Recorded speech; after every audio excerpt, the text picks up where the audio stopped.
Yes, Mr. Roznoy. Thank you, Mr. Moderator. I will take the opportunity to make some comments on the article, the underlying article directly. I refer you, first of all, to my prior comments about the Transportation Task Force and all of its good work and all of the good people on that task force who have worked so diligently, including addressing the issue of parking.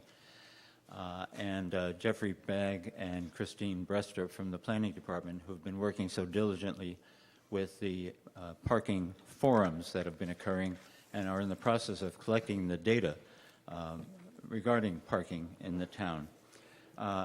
Officially, I refer you to the Planning Board official comments on Article 24, the report to town meeting from the Planning Board, but I particularly address page 3 and 4 and note that this article would remove all sense of any flexibility in terms of how downtown would look.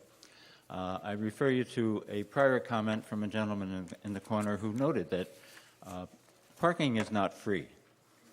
Not only there are some points that he raised, but there are other points in addition to what he raised regarding what the cost is to developers. What this would do is make development more expensive, and it would create a type of a downtown that it would be interesting if town meeting were to approve that type of downtown.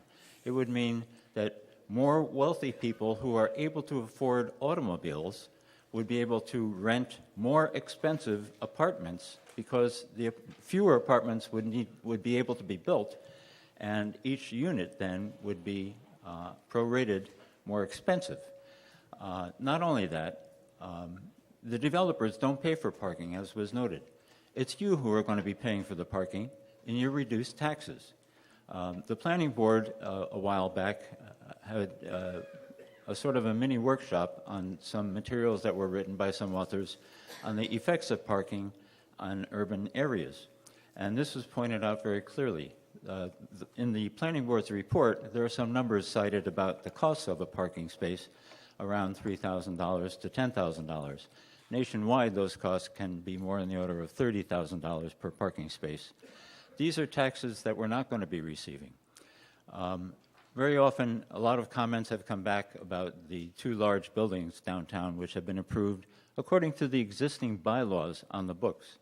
It almost feels like each one of us on the Planning Board should have received from somebody, perhaps the Town Meeting Steering Committee, an albatross that we can hang around our neck for having approved those developments.